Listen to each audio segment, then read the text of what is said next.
Actually నా long awaiting ఏంటంటే ఒక కామన్ ముఖ్యంగా అక్కడికి వెళ్ళడానికి నేను రీజన్ ఏంటంటే నువ్వు అడగక ముందే చెప్తున్నా డిసప్పాయింట్మెంట్ అన్నారు కాబట్టి చెప్తున్నా. ఎందుకంటే నేను ఫేమస్ అంటే అందరికి రీచ్ అవ్వడమే కాకుండా డబ్బులు వస్తే మా ఇల్లు కూడా సరిగా లేదు, ఇల్లు కట్టుకోవచ్చు, నాకు ఆర్థికంగా కూడా హెల్ప్ అవుతుంది అని ఎంటర్టైన్మెంట్ ఇవ్వడానికి, అంతేకాకుండా డబ్బుల గురించి అని వెళ్ళిన. అయితే రిజెక్షన్ అనేది ట్రూలీ డిసప్పాయింటెడ్, చాలా బాధ అనిపించింది. ఎందుకంటే అన్ఫేర్ అనిపించింది వాళ్ళు చేసిన ఆ జడ్జిమెంట్ కూడా. ఒకరు రెడ్ లేపగానే మిగతా వాళ్ళు రెడ్ లేపుతారు అంటే అంత అభిజిత్ని ఫాలో అవుతారు అనుకోవచ్చా?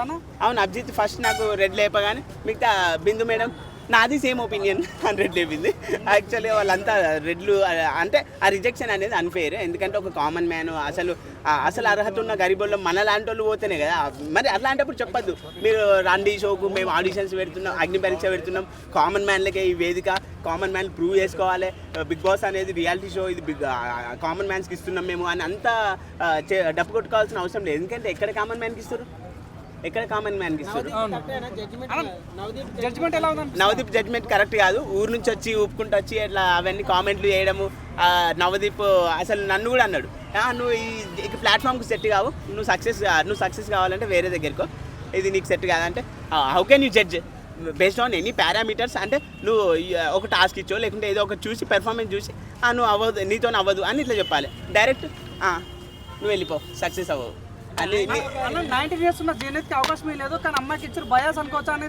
ఇది బయాస్ అనుకోవచ్చు కూడా. ఎందుకంటే చాలా మంది క్వశ్చన్ రైజ్ చేసిరు. ఎందుకంటే ఆ 19 years ఆమెకు నువ్వు అన్న శ్రేయాకి డైరెక్ట్ 3 గ్రీన్లు లేపి నువ్వు ఆహా అసలు నువ్వు భూమి మీద కాదు డైరెక్ట్ పైనుంచి వచ్చావు అన్నంత పొగడతల ముంచెత్తిరు. అదే జనిత్ కూడా ఇవ్వాల్సింది. ఓకే, అదే జనిత్కి ఇచ్చిరు. నీ ఏజ్ ఫ్యాక్టర్ ప్రాబ్లం ఉంది, నువ్వు సక్సెస్ కావాలంటే అందులోనే క్లియర్గా అర్థమవుతుంది కదా, నువ్వు ఇంకా కొంచెం లేట్గా రావాల్సింది, నీ ఏజ్ 19 కదా అన్నారు. మరి ఆమెకు 19 అయినప్పుడు ఈ 19 ఎందుకు ప్రాబ్లం అయింది? ఇది బయాస్ అని ఈజీగా అర్థమవుతుంది కదా, చెప్పడం ఏముంది. శ్రీజ ఓకే ఫైర్ అంటే వాళ్ళను అభిజిత్ రెడ్డి ఇవ్వగానే నాకు బాగా అనిపించింది. ఏంటంటే నువ్వు నాకు భయపడి రెడ్డి ఇచ్చినావని వాళ్ళకు రివర్స్ మాట్లాడడం, క్వశ్చనింగ్ చేయడం, ఫైర్ ఓకే బాగానే అనిపించింది. నడుస్తుందంటే నేను లవ్ ప్రపోజ్ చేసిన ఫన్నీగా, తను సరదాగా తీసుకుంది, సీరియస్గా తీసుకుంటే మింగిల్ అయిదామని అనుకున్నా. అబద్ధం జస్ట్ అట్లా జస్ట్ ప్రపోజ్ చేసిన యాక్సెప్ట్ చేయలే. మీరందరూ ఈ ఛానళ్ళ ద్వారా యాక్సెప్ట్ చేయాలి. అవును, నాకు అనిపిస్తుంది అంటే to be honest Sreeja performance అయితే ఇచ్చింది బాగానే, టాస్క్లు ఆడడం కూడా ప్రతి ఎపిసోడ్స్లో చూస్తుంటే. అంటే తను నేను లవ్ చేస్తున్నా అని అట్లా చెప్పడం అని కాదు, కానీ రియల్గానే తను బెస్ట్ ఇచ్చింది. మాస్క్ మిగతా వాళ్ళు అయితే నేను ప్రిడిక్ట్ చేయలేనన్న.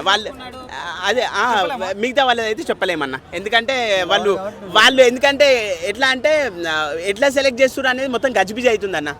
అన్నగారు వాళ్ళంతా మీరు అన్నట్టు వాళ్ళు లవర్ కాబట్టి అని కాదు, లవర్ కాబట్టి సెలెక్ట్ అవుతుంది, విన్నర్ అవుతుంది అని అట్లా అని కాదు, కానీ వాళ్ళు మిగతా వాళ్ళని ఎట్లా సెలెక్ట్ చేస్తారు అనేది ప్రిడిక్ట్ చేయలేమన్నా. అనుసరత్నం కూడా ఉంటుంది అంటారు.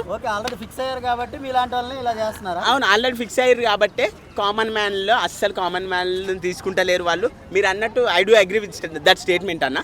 ఎందుకంటే మంచి స్టేట్మెంట్ చెప్పారు మీరు. ఆల్రెడీ ఫిక్స్ అయ్యారేమో బహుశా అన్న అనుమానాలు వ్యక్తం అవుతున్నాయి. ఎందుకంటే కామన్ మ్యాన్ అర్హత ఉన్న అసలు వ్యక్తికి ఇస్తేనే న్యాయం జరుగుతుంది, టీఆర్పీ పెరుగుతుంది, మంచి హుందాతనం ఉంటుంది. వాళ్ళు అలా చేయట్లేదు. కామన్ మ్యాన్ సెంటిమెంట్ వాడుకుంటున్నారు అంతే. కామన్ మ్యాన్ సెంటిమెంట్ వాడుకొని మేము ఇస్తున్నాం అవకాశము. కామన్ మ్యాన్ ఇవ్వరు, ఆబ్వియస్లీ ఇవ్వరు కూడా. గ్యాంబ్లింగ్ ఉంది అని అనుమానాలు వ్యక్తం అవుతున్నాయి. రియల్గానే గ్యాంబ్లింగ్ ఉంది అని నాకు కూడా అనిపిస్తుంది. ఎందుకంటే నేను రిజెక్షన్ అయినా అన్న కారణం చేత అని కాదు, అది ఈజీగా ఎక్స్పోజర్ ఏర్పడుతుంది వాళ్ళు గ్యాంబ్లింగ్ చేస్తున్నారు. మీకన్నా తోపు సెలబ్రిటీ లేదన్న అగ్ని పరీక్ష మిమ్మల్ని రిజెక్ట్ చేయడం కారణం ఏందన్న? అసలు కారణం అంటే నవదీప్ గారు నేను స్టేజ్ ఎక్కగానే ఏమన్నాడంటే కామన్ మ్యాన్లు అని సెలబ్రిటీలను పిలుస్తున్నారు ఏంటి అని అంటే బహుశా నన్ను తను సెలబ్రిటీగా కన్సిడర్ చేసిండేమో.